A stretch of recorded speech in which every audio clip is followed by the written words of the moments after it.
लालची किसान और मुर्गी की कहानी भाग 2। एक गांव में एक लालची किसान रहता था। एक शाम वह अपने घर में बैठा हुआ था और धन कमाने के रास्तों पर विचार कर रहा था। तभी उसके दरवाजे पर एक साधु महात्मा आए और उससे एक गिलास पानी मांगा। किसान ने पहले कुछ साधु को बहाने बताकर भगाने की कोशिश की, लेकिन साधु को बहुत जोर से प्यास लगी थी, इसलिए उसने किसान को लालच दिया कि अगर वह से पानी पिलाता है तो वह उसे एक ऐसी चीज देगा, इसकी वजह से इसकी किस्मत बदल जाएगी। किसान लालच में आकर तुरंत साधु महात्मा को जलपान कराया।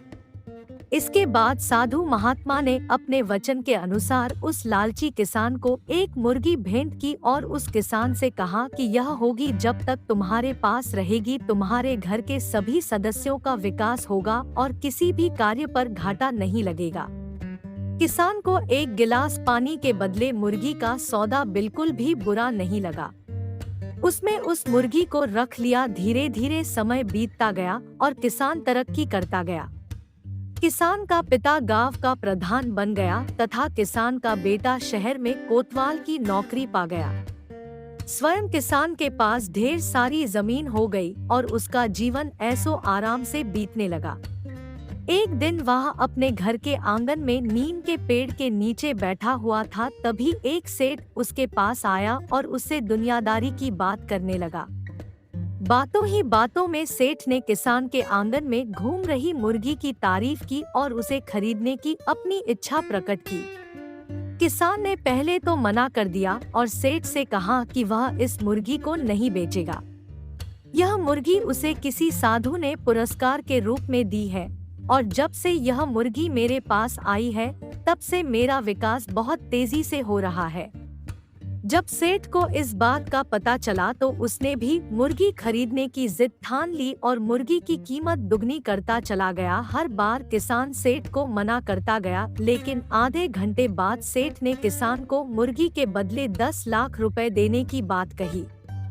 सेठ नहीं जाओ 10 लाख सुना तो उसका मन लालच में आ गया और उसने सोचा कि इस 10 लाख से मैं और भी नए व्यापार शुरू कर सकता हूँ। इसके बदले इस मुर्गी को दे देने में ही मेरी भलाई है। क्या पता मेरे विकास में इस मुर्गी का कोई योगदान ना हो और यह मेरा भ्रम हो। ऐसा सोचकर किसान ने मुर्गी सेठ को 10 लाख रुपए में बेच दी। सेठ उस मुर्गी को लेकर अपने रास्ते चला गया। इधर किसान मुर्गी के बदले 10 लाख रुपए पाकर बहुत खुश था। अगले दिन जब वह 10 लाख रुपए लेकर बैंक की ओर जा रहा था तभी किसी चोर ने उसके सारे पैसे चुरा लिए। वह बहुत दुखी अवस्था में अपने बेटे के पास गया जो कि शहर का कोतवाल था। जब वह अपने बेटे के पास गया तो पता चला कि भ्रष्टाचार के आरोप में उसका बेटा अभी अभी सस्पेंड हो गया है। किसान को अपनी गलती का एहसास हो गया था। उसे समझ आ गया था कि उसके घर की किस्मत में उस मुर्गी का योगदान था। लालच में पड़कर उसने अपने घर का नुकसान करा लिया। अब बहुत देर हो चुकी थी, वह कुछ भी नहीं कर सकता था। अब उसके हाथ में सिर्फ पछताना ही लिखा था। अगर आपको हमारी कहानी पसंद आई है तो मेरे चैनल को जीके हिंदी कहानियाँ को सब्सक्राइब करें, बेल आइकन दबाएं और लाइक कमेंट करें। मिलते हैं किसी और अच्छी कहानी के साथ।